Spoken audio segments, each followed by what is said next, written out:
Hello, welcome to Steve McDonald's Arts and Crafts, and what I'm going to be doing today is I'm going to be using a new epoxy jewellery resin. And you've seen me use this once before on the filigree box on doming, but now I'm going to be using it because it is actually available now, and the link for that will be in the description below. I'm going to be using it on some pendants that I'm going to be making out of this little mould here, and I'm going to be making the pendants and then doming them because this is a brilliant, absolutely brilliant doming resin. And then I'm also going to be making some fun party rings with these rings here. And what I'm going to be doing to be able to fill these rings is I've got some Oasis here, which is just the stuff that you put plants in, and I use this a lot, and it's brilliant for holding things that can sometimes be difficult to hold. It keeps them nicely in place and nicely level while you fill them or do whatever it is that you want to do with them. Now, I use this for quite a lot of things, and you've probably seen it in my videos. It's really cheap, and I will link it in the description below along with the resin. Now, the reason that this is a specific jewellery resin, and there's been a lot of companies been trying to get hold of this, is because not only is it amazing at doming, it's also a really nicely thick resin, and it cures really hard, which is what you want for jewellery, especially when you're making pendants like this, because you don't want the warmth of your body warping or bending the epoxy. This resin is easy to mix up. It's a 2-to-1 by weight. So if you've got 50 grams, then you use 25 grams of the part B. So 50 grams of part A, 25 grams of part B.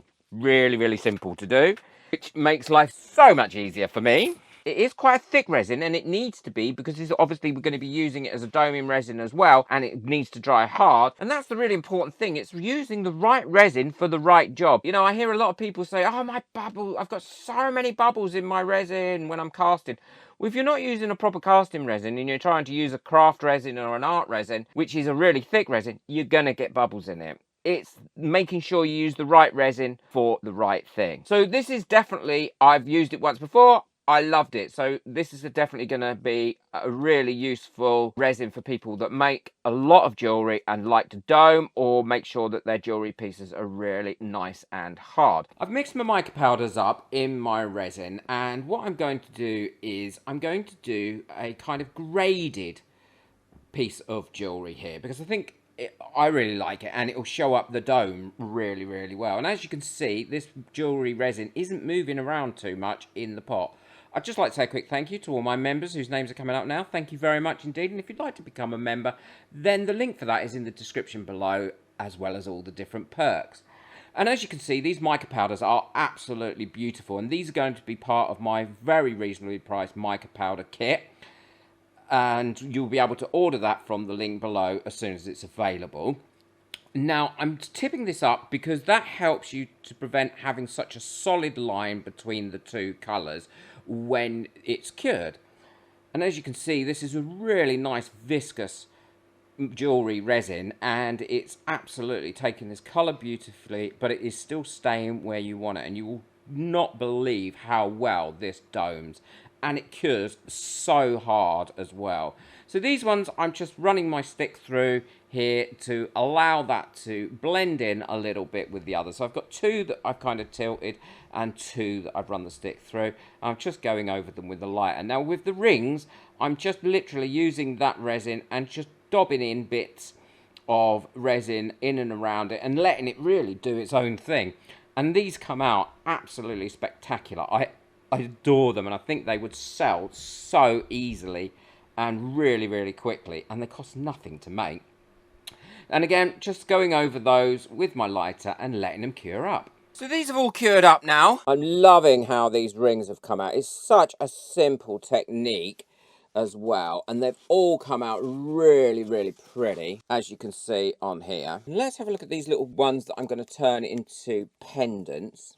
See, this is what I love about mica powders. You just get such a great result on both sides. I'm going to dome these up on the back side, should I do, or the front side? Oh, definitely going to do it on the front, because I think the front looks beautiful. So I'm going to dome these up, and I'm going to show you how well it domes up. And then I'll show you what they look like, and I'm going to show you as well at the end how I really easily turn these sorts of things into pendants. And you can also turn them into earrings, but they're massive earrings. But that'd be all right.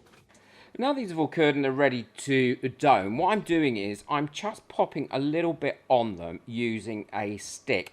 And the reason I use a stick is I feel I have a little bit more control rather than trying to pour it on. If you'd like to buy me a coffee and get your name on the coffee board, just to say thank you for any of my videos and really does help me support this channel, then the link for that is in the description below.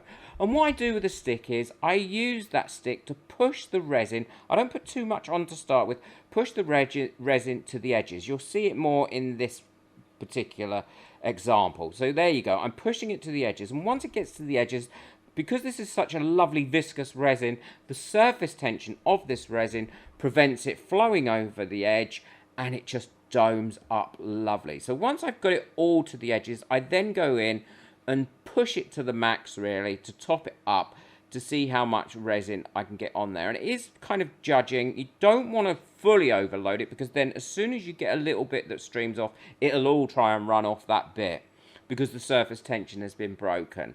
But you will be very impressed by the quality of and the clarity of this dome. Look at it already on this side. So what I'll do is I'll let these cure up.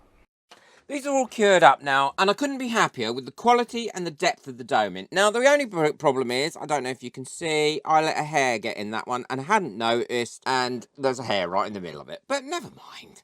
These things happen. But look at the depth and the quality and the clarity of that dome on that resin. And considering how cheap this resin is and the quality that it is, I'm overjoyed with it.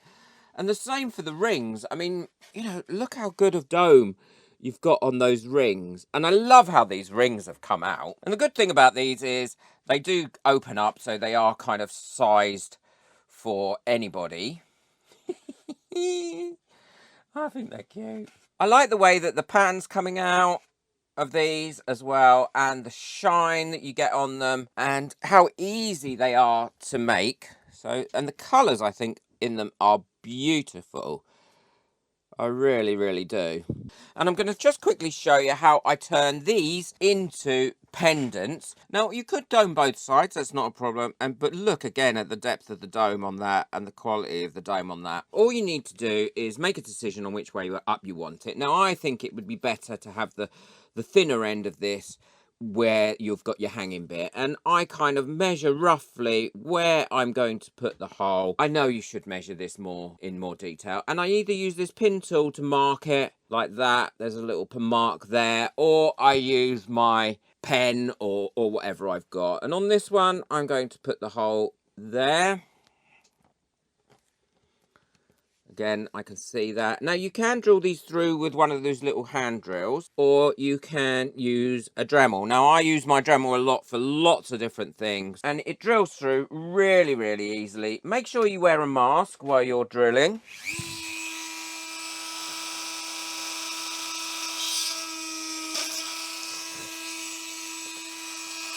And I always clean out the little hole as well, because it does get a bit of dust in it. I just use one of these little micro brushes that I use for so many different things, and it just gets the little bit of dust in there out. You just don't want that in there. And then I use these push bales, or whatever you want to call them. They're known under lots of different names, or I call them lots of different names. And no, I want that one on there. And they just squeeze in. Your little posts go in the hole either side of each other, and then they're quite neatly and tidily put in there. I will link these in the description below as well. Same for that one. And there we go. We've got 3 really pretty, nice pendants now that work beautifully with the colours and with... I can't get over that doming on that. And don't forget, that's the new resin that I'm using by Resin Colour, and it's really good quality resin. It's brilliant quality resin. In fact, it says high viscosity, which makes it great for jewellery and doming. Superior clarity, which, let's be honest, we cannot deny that. Maximum UV resistance, again, which is really important for jewellery. Super hard finish, which again is really important for jewellery, because the last thing we want is things getting damaged or broken. And it has a low odour as well. The link for that is in my description below.